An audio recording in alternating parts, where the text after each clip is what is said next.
Welcome to Shravan logics Pannala. I'm Shravan Kumar Pannala అండి. ఈరోజు మనము క్లాస్లో నూతన ఆర్థిక సంస్కరణలు, వాటి యొక్క ఫలితాలను గురించి డిస్కషన్స్ చేద్దామండి. మల్టిపుల్ చాయిస్ క్వశ్చన్స్ కాదు, టాపిక్. ఇప్పుడు చెప్పేటువంటి టాపిక్ నుంచి మనకు గ్రూప్ 2, గ్రూప్ 3 అదర్ ఎగ్జామ్స్లో కంపల్సరీగా రావటానికి అవకాశం ఉన్నటువంటి టాపిక్స్. ఓకే, చాలామంది పిల్లలు ఏ టాపిక్స్ కావాలని అడిగారండి అంటే, ఒక ఇద్దరు ముగ్గురు మెసేజెస్ పెట్టారండి. దీనిలో మేజర్గా ల్యాండ్ రిఫార్మ్స్ ఒక ఇద్దరు ముగ్గురు స్టూడెంట్స్ అయితే చాలా స్ట్రాంగ్గా పెట్టారు మెసేజెస్. ల్యాండ్ రిఫార్మ్స్ ఒకటి అడిగారు. నెక్స్ట్ నేషనల్ హెల్త్ సర్వే ఒకటి అడిగారు. Policies and schemes, TS budget, Indian policies, ఒకసారి ఇండస్ట్రియల్ పాలసీస్. ప్రీవియస్ చూడండి, వీడియోస్లో పెట్టాను చూడండి. ఇండస్ట్రియల్ పాలసీస్ ఆల్రెడీ ఇంతకుముందు చేసిందే. పాలసీస్ అండ్ స్కీమ్సెస్ అయితే నాకు తెలిసి ఇప్పటికీ 2-3 ప్రీ వీడియోస్ చేశాను, చూడండి ఒకసారి. ల్యాండ్ రిఫార్మ్స్ అయితే ఇప్పటివరకు చేయలేదండి, అదొకటి చేద్దాం నెక్స్ట్ వీడియోలో. ఇది నూతన ఆర్థిక సంస్కరణలో ఒక 2 వీడియోస్లో చేసి డిస్కషన్స్ చేద్దాం. ఇది చాలా మంది స్టూడెంట్స్ ఒక ఇద్దరు ముగ్గురు మెసేజెస్ చేశారు, ఈ టాపిక్స్ కావాలి సార్ అని. ఓకేనండి, ఇక చూద్దామండి. నూతన ఆర్థిక సంస్కరణలు, న్యూ ఎకనామిక్స్ రిఫార్మ్స్ గురించి డిస్కషన్స్ చేద్దాం. నూతన ఆర్థిక సంస్కరణలు అనేటువంటి టాపిక్ గురించి డిస్కషన్స్ చేద్దాం. నూతన ఆర్థిక సంస్కరణలు, న్యూ ఎకనామిక్స్ రిఫార్మ్స్ టాపిక్ గురించి ఈరోజు క్లాస్లో డిస్కషన్స్ చేద్దాం. మన ఇండియాలోనండి నూతన ఆర్థిక సంస్కరణలు అనేటువంటివి ఎప్పుడు ప్రారంభమయ్యాయండి అంటే 1991 జూలై 24 నుంచి అమలులోకి వచ్చాయి. 1994 జూలై నుంచి అమలులోకి రావటం జరిగింది నూతన ఆర్థిక సంస్కరణలు. మరి ఎందుకు న్యూ ఎకనామిక్స్ రిఫార్మ్స్ అనేటువంటివి ప్రవేశపెట్టడం జరిగింది? ఓకే, నూతన ఆర్థిక సంస్కరణలు ప్రవేశపెట్టడానికి చెప్పాను. ఫస్ట్ ఈ వీడియో 2 వీడియోస్ చేస్తానండి, 2 క్లాసెస్గా వస్తాయి. కొద్దిగా డెప్త్గానే చెప్దాము. ఇండియాకి బిఫోర్ ఇండిపెండెన్స్ రాకముందుకు యూరోపియన్స్ మొత్తము కూడా ట్రేడ్స్ అనేటువంటి నేమ్ తోటే ఇండియాకు ఎంటర్ అయ్యారు. పోర్చుగీస్ వాళ్ళైనా సరే, డచ్ వాళ్ళైనా సరే, బ్రిటన్ వాళ్ళైనా సరే, ఫ్రెంచ్ వాళ్ళైనా సరే, వర్తకము అనే పేరుతోటి ఇండియాకు. ఆఫ్టర్ ఇండిపెండెన్స్ వచ్చిన తర్వాత ఫారెన్ ట్రేడ్ విషయంలో, పెట్టుబడుల విషయంలో ఇండియా మిశ్రమ ఆర్థిక వ్యవస్థ కలిగిన దేశం అయినప్పటికీ పెట్టుబడుల విషయంలోను, విదేశీ పెట్టుబడుల్లోనూ, విదేశీ సంస్థలకు అనుమతుల్లోనూ కొన్ని కఠినమైన చట్టాలను అమలు చేసింది. ఓకే, ఇంతకుముందే చెప్పాను, భారతదేశము మిశ్రమ ఆర్థిక వ్యవస్థ గల దేశము అయినప్పటికీ నియంత్రిత్వ ఆర్థిక వ్యవస్థను పాటించిందండి దాదాపుగా ఇండియాకి స్వతంత్రం వచ్చిన తర్వాత. ఇంతకుముందు చెప్పాను కొన్ని చట్టాలను ప్రవేశపెట్టింది అని చెప్పి. ఈ చట్టాల కారణంగా భారతదేశంలో ఎగుమతుల కంటే దిగుమతులు ఎక్కువ మొత్తంలో ఉండేది. ఇక్కడ కొన్ని ఎగ్జాంపుల్స్ కనుక చూసుకున్నట్లయితే, మనకు ఇండియాకి స్వతంత్రం వచ్చిన తర్వాత అండి 1951 ఇయర్లో, 1951వ సంవత్సరంలో IDRA యాక్ట్ను ఇంట్రడ్యూస్ చేయడం జరిగింది. ఇండస్ట్రియల్ డెవలప్మెంట్ రెగ్యులేటింగ్ యాక్ట్, పరిశ్రమల అభివృద్ధి మరియు క్రమబద్ధీకరణ చట్టాన్ని ప్రవేశపెట్టడం జరిగింది. ఏ సంవత్సరంలో ప్రవేశపెట్టారండి అంటే 1951. దీని యొక్క ప్రాధాన్యత ఏమిటండి అంటే పరిశ్రమలకు లైసెన్సును మంజూరు చేయటం. ఇది ఇండస్ట్రీస్కి లైసెన్స్ అంత ఈజీగా మంజూరు చేయకపోయేదండి, చాలా కఠినత్వంతో కూడినటువంటి చట్టంగా పరిగణించవు. నెక్స్ట్ దీంతో పాటు 1956 ఇండస్ట్రియల్ పాలసీ, పారిశ్రామిక తీర్మానాన్ని, ఇండస్ట్రియల్ పాలసీని ప్రవేశపెట్టారు. దీనిలో జాబితా ఏలో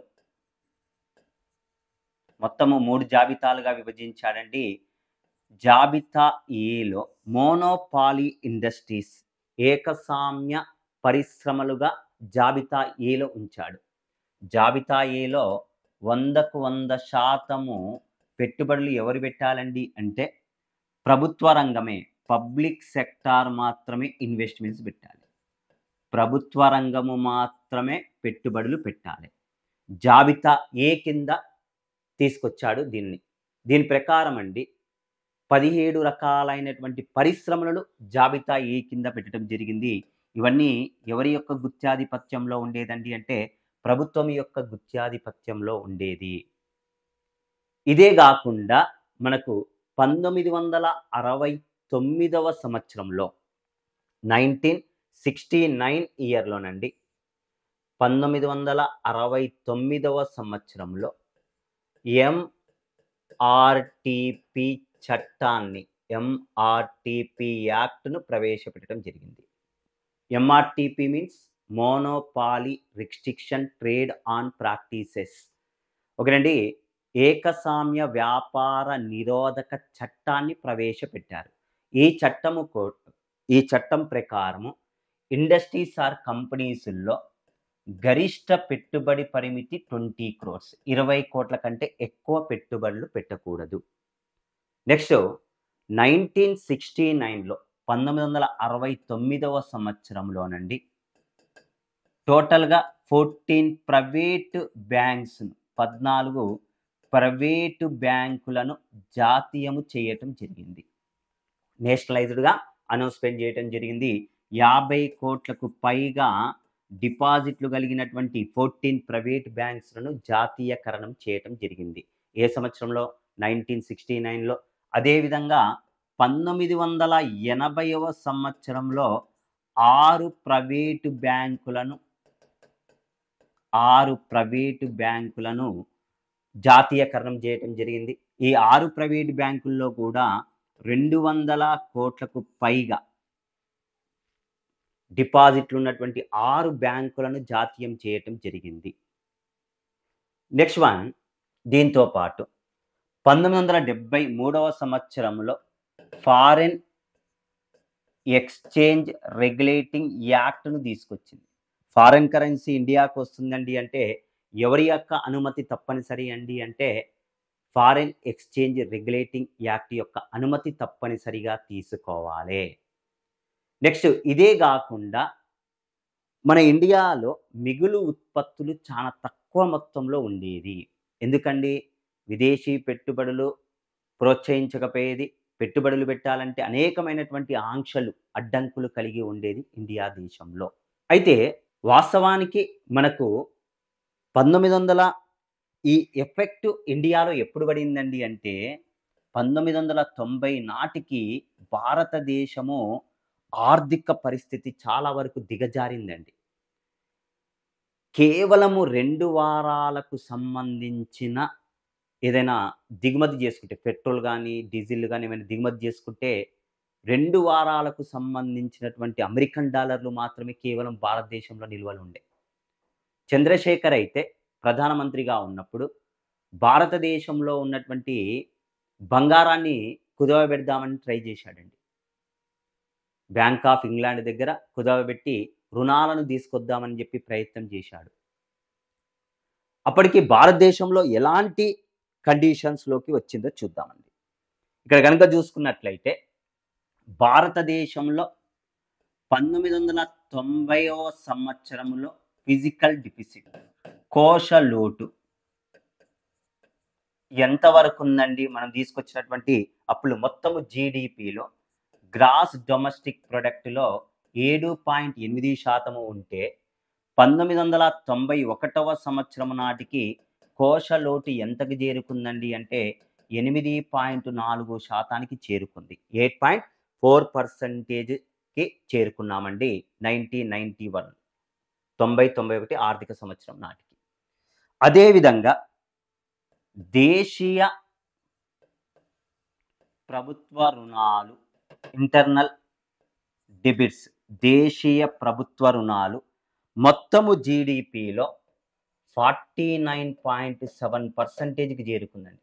49.7%కి చేరుకుంది. వీటికి ఇంట్రెస్టే మొత్తము జీడీపీలో 3.8% పే చేయాల్సి వచ్చేది. వడ్డీలనే మొత్తం జీడీపీలో 3.8% వడ్డీలను చెల్లించాల్సి వచ్చేది. 1985 నాటికి వ్యాపార లోటు, వర్తకపు లోటు, బ్యాలెన్స్ ఆఫ్ పేమెంట్‌లో లోటు ఎంతకు చేరుకుందండి అంటే బీఓపీలో వర్తకపు లోటు, వ్యాపార లోటు 11,384 కోట్లు ఉంటే 1991 నాటికండి 54,204 కోట్లు చేరుకున్నాము. కరెంట్ అకౌంట్‌లో మనకు ఐడియా ఉంది. కరెంట్ అకౌంట్ అంటే బీఓటీ, బీఓఎస్ కనపడతాయి. Balance of trade, balance of trade, balance of సర్వీసెస్‌లో లోటు మనకు కరెంట్ అకౌంట్‌లో ప్రస్తుతపు ఖాతాలో లోటు 9.7% అనేటువంటిది కనపడింది. అప్పటికే భారతదేశం ఇటువంటి పరిస్థితుల్లో ఉందండి. కొన్ని కఠినమైనటువంటి చట్టాలు ఉన్నాయి. దీంతో పాటు మనము విదేశీ పెట్టుబడులను ప్రోత్సహించకపోవటం, ఏదైనా వస్తువును దిగుమతి చేసుకుంటే ఇంపోర్ట్స్ సబ్స్క్రిప్షన్ పాలసీని ఏదైనా వస్తువును గనక దిగుమతి చేసుకుంటేనండి, వాటిని మనము సొంతంగా స్వావలంబన సాధించాలి. సొంతంగా తయారు చేసుకునేటువంటి దశకు రావాలి అని పెట్టుకునేటువంటి వాళ్ళు. దీంతో పాటు దిగుమతి సుంకం ఎక్కువగా ఉండేది. ఇంపోర్ట్స్‌కి ఎక్కువగా టాక్సెస్ వేసేటువంటి వాళ్ళు. అయితే వాస్తవానికి అల్ప స్థాయిలో ఆర్థిక సంస్కరణలను ఇండియాలో 1985లోనే ప్రారంభించారండి. 1985లోనే 1985వ సంవత్సరంలోనే స్వల్ప స్థాయిలో, అల్ప స్థాయిలో 1985లో రాజీవ్ గాంధీ ప్రధానమంత్రిగా ఉన్నప్పుడు అల్ప స్థాయిలో సంస్కరణలు అనేటువంటివి ప్రారంభమయ్యాయి. స్వల్ప స్థాయిలో ప్రారంభమయ్యాయి. ఓకే. లో లెవెల్ రిఫార్మ్స్ స్టార్ట్ చేశాడు రాజీవ్ గాంధీ. ఎలాంటి చర్యలను తీసుకున్నాడు? ఇంతకుముందు ఎంఆర్‌టిపి యాక్ట్ అని చెప్పాను. ఎంఆర్‌టిపి యాక్ట్ ప్రకారము మనము పెట్టుబడులు ఎంతవరకు పెట్టుబడులు పెట్టడానికి అవకాశం ఇచ్చారండి అంటే 20 నుంచి వాటిని ఎన్ని కోట్లకు పెంచడం జరిగిందండి అంటే 100 కోట్లకు పెంచడం జరిగిందండి. ఎంఆర్‌టిపి యాక్ట్ ప్రకారము ఎన్ని కోట్ల వరకు పెంచడానికి అవకాశం ఇచ్చాడండి అంటే 100 క్రోర్స్ వరకు ఇన్వెస్ట్‌మెంట్స్ పెట్టడానికి అవకాశం ఇవ్వటం జరిగింది. నెక్స్ట్ ఎగుమతి, దిగుమతి విధానాన్ని ఎగ్జిమ్ పాలసీని ఇంట్రడ్యూస్ చేయటం జరిగింది. దీన్నే ఫారెన్ ట్రేడ్ పాలసీ అని కూడా అంటారు. 1985 నుండి 1985 టు 88 వరకు ఫారెన్ ట్రేడ్ పాలసీని ప్రవేశపెట్టి ఎగుమతులు, దిగుమతులకు కొంతవరకు కఠినమైన ఆంక్షలను తగ్గించాడు. సరళీకరణ విధానాన్ని ప్రవేశపెట్టాడు. విదేశీ పెట్టుబడులను ప్రోత్సహించడం జరిగింది. కొంతవరకు స్వల్ప స్థాయిలో తీసుకొని రావటం జరిగిందండి రాజీవ్ గాంధీ. అయితే ఈ చర్యలు ఒక రకంగా సక్సెస్‌ఫుల్ కాలేదు అని చెప్పవచ్చు. విజయవంతం కాలేదు. చెప్పాను ఇంతకుముందు భారతదేశం యొక్క పరిస్థితి 1990 నాటికి ప్రభుత్వపు ఉద్యోగస్తులకు జీతాలు ఇవ్వలేని పరిస్థితుల్లోకెళ్ళిపోయాం. ఏదైనా వస్తువులను దిగుమతి చేసుకుంటే ఒక 2 వారాలకు సంబంధించినటువంటి విదేశీ మారకపు ద్రవ్యపు నిల్వలు మాత్రమే ఇండియాలో కలవండి. ఓకే. ఇలాంటి పరిస్థితుల్లో 1991వ సంవత్సరంలో మనము ఐఎంఎఫ్ దగ్గర $2.2 బిలియన్ అమెరికన్ బిలియన్ డాలర్స్ అప్పుగా అడిగాము. లోన్స్‌గా అడిగాము. ఆ టైంలో ఇంటర్నేషనల్ మానిటరీ ఫండ్ వాళ్ళు కొన్ని కండిషన్స్ పెట్టారు. ఎలాంటి కండిషన్స్ పెట్టారండి అంటే ప్రైవేటీకరణ ప్రోత్సహించండి. నెక్స్ట్ వన్ పెన్షన్స్, సబ్సిడీలను పెన్షన్లు మరియు సబ్సిడీలను 10% తగ్గించమన్నారు.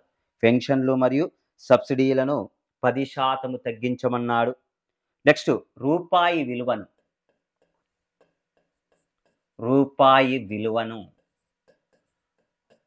22% తగ్గించమని చెప్పాడు. నెక్స్ట్ దీంతో పాటు దిగుమతి సుంకాలు, ఇంపోర్ట్స్ ట్యాక్సెస్, దిగుమతి సుంకాలు 30% తగ్గించమని చెప్పి ఐఎంఎఫ్ వాళ్ళు కండిషన్స్ పెట్టి మన ఇండియాకి రుణాన్ని మంజూరు చేశారు. దీంతోటి పివి నరసింహారావు ప్రధానమంత్రిగా ఉన్నప్పుడు పివి నరసింహారావు మరియు మన్మోహన్ సింగ్లు ఎల్పిజి నమూనాను ఎవరండి ఇంట్రడ్యూస్ చేయటం జరిగిందండి అంటే దీన్ని రూపొందించింది ఎవరండి అంటే Manmohan Singh. Liberalisation, privatisation, globalisation, సరళీకరణము, ప్రైవేటీకరణము, ప్రపంచీకరణము అనేటువంటి విధానాన్ని ఎవరు ప్రవేశపెట్టారు, ఎవరు రూపొందించారండి అంటే మన్మోహన్ సింగ్. దీనిని ప్రవేశపెట్టింది ఎవరండి అంటే పివి నరసింహారావు. ఇది అంత ఈజీగా రాలేదండి.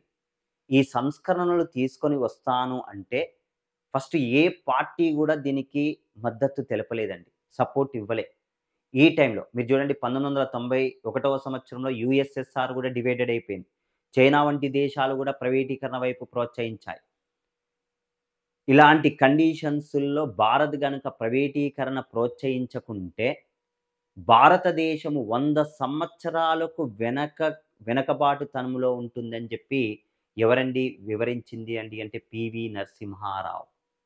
1991 జూలై 24 నుంచి మనకు నూతన ఆర్థిక సంస్కరణలు అనేటువంటివి ఇండియాలో ప్రవేశపెట్టారు.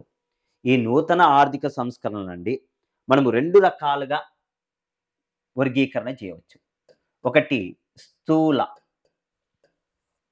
ఆర్థిక స్థిరీకరణ. స్థూల ఆర్థిక స్థిరీకరణ. మాక్రో ఎకానమిక్ స్టెబిలైజేషన్ అని అంటారు. ఇందులోనండి ఫస్ట్ ఆఫ్ ఆల్ ఇన్ఫ్లేషన్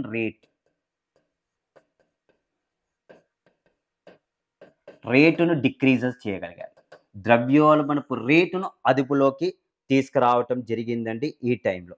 మనకు 1990వ సంవత్సరంలో 1990 ఇయర్స్‌లో డబ్ల్యూపీఐ హోల్సేల్ ప్రైజెస్ ఇండెక్స్ అండి 10.3% నమోదు చేసుకోగా సిపిఐ కన్జ్యూమర్ ప్రైజెస్ ఇండెక్స్ 11.2%గా నమోదయ్యింది.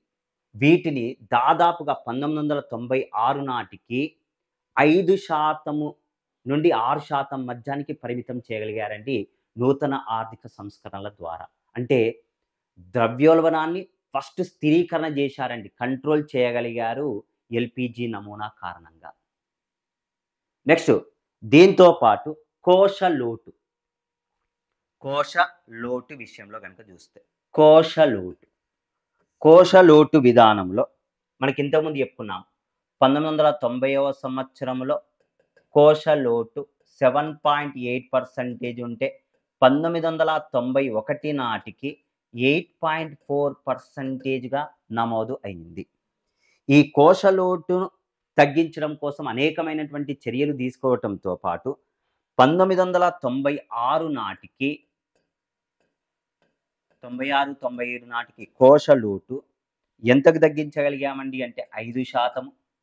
నెక్స్ట్ 2006-7 నాటికి 3.7% తీసుకొచ్చాం. మనము కోశ లోటును తగ్గించడం కోసము భారతదేశం 2003వ సంవత్సరంలో ఫిజికల్ డెఫిసిట్ తగ్గించడం కోసం ఫిజికల్ రెస్పాన్సిబుల్ బడ్జెట్ మేనేజ్మెంట్ యాక్ట్ను ఇంట్రడ్యూస్ చేయడం జరిగింది. ఏ ఇయర్లో తీసుకొచ్చారండి అంటే ఎఫ్ఆర్బిఎంఏను తీసుకురావటం జరిగింది 2003లో. దీని ప్రకారం కోశ లోటును నియంత్రించాలి అనే లక్ష్యంతోటి దీనిని ప్రవేశపెట్టడం జరిగిందండి. నెక్స్ట్ వ్యాపార చెల్లింపుల లోటు, బిఓపిలో లోటును ఎలా తగ్గించగలిగారు. మరి మూల్యహీనీకరణము అనేటువంటిది చేయటం జరిగిందండి.